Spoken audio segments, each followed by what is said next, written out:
Há livros que foram escritos para informar, outros para entreter, e há aqueles que foram escritos para guiar almas através da eternidade. O chamado Livro Egípcio dos Mortos não é um livro qualquer. Ele é, na verdade, um mapa, um compêndio de encantamentos, orações e fórmulas mágicas que buscavam assegurar que a alma do falecido sobrevivesse à morte e alcançasse o reino de Osíris. Mas, e se essas palavras não fossem apenas rituais funerários?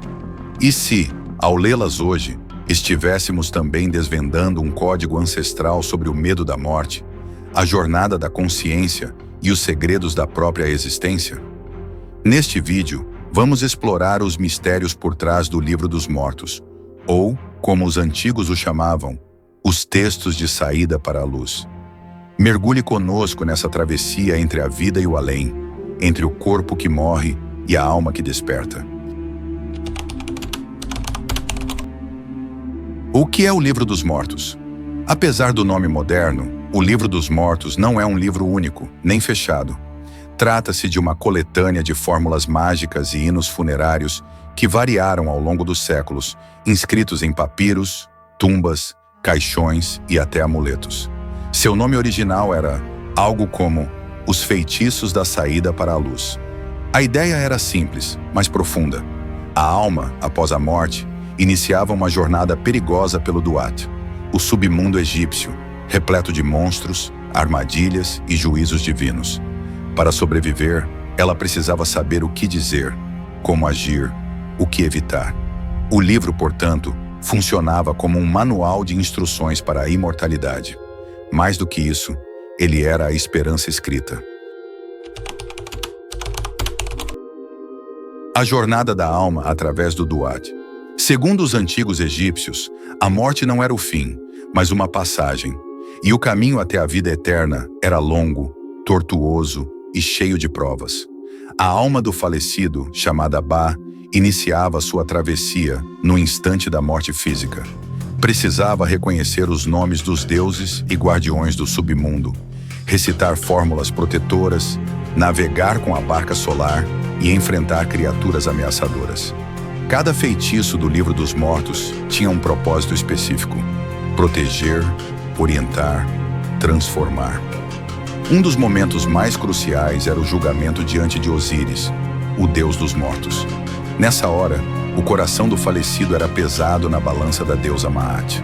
De um lado, o coração. Do outro, a pena da verdade. Se o coração fosse mais leve, a alma era aceita no paraíso.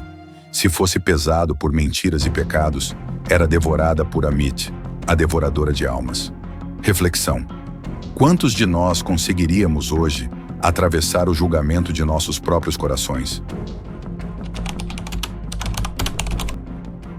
Os feitiços como arquétipos interiores. Cada feitiço presente no Livro dos Mortos pode ser lido também como um símbolo psicológico. As batalhas contra serpentes demoníacas representam medos internos. A barca solar é a consciência em movimento. Os nomes secretos são o poder de nomear e entender o que nos assombra. Carl Jung, se tivesse estudado esse livro em profundidade, talvez dissesse que ele não é apenas uma ferramenta ritualística, mas uma representação simbólica do processo de individuação, a jornada da alma rumo à totalidade. O Livro dos Mortos é, então, um espelho.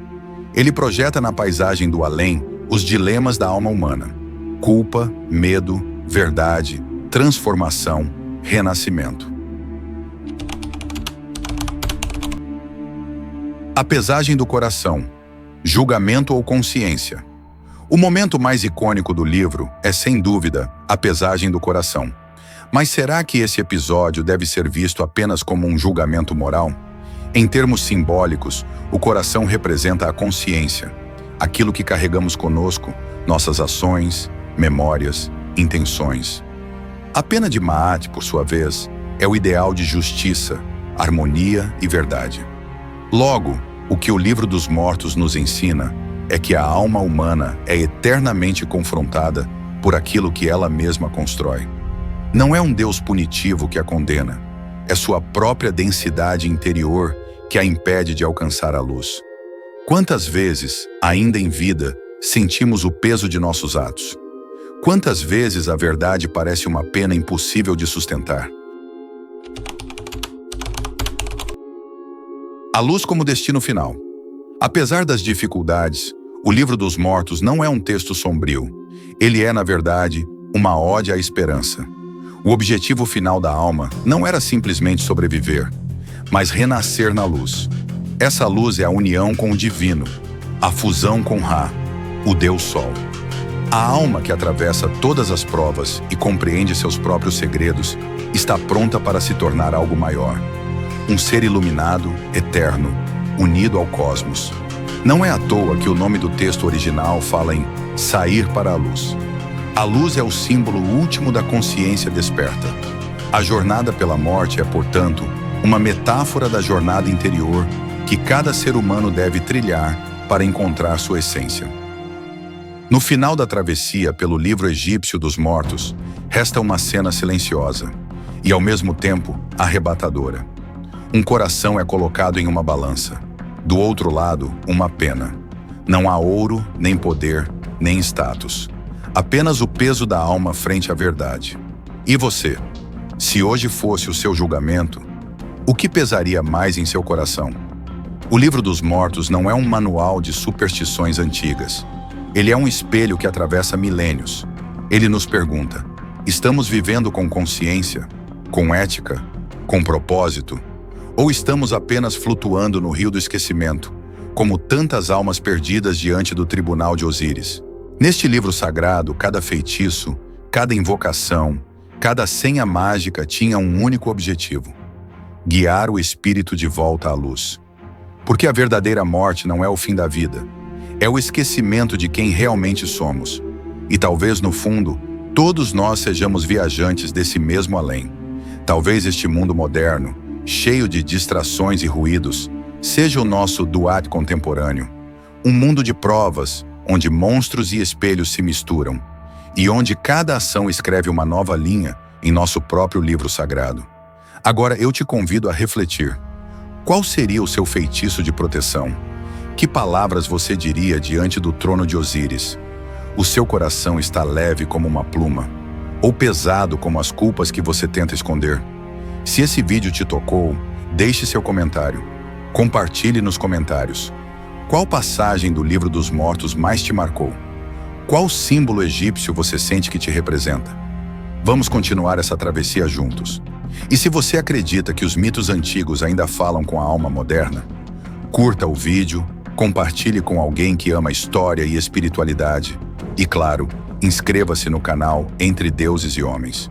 Porque aqui, nós não apenas contamos histórias antigas, nós acordamos os deuses adormecidos. Nós traduzimos os segredos esquecidos. E no fim de tudo, descobrimos que o maior dos mistérios é quem realmente somos.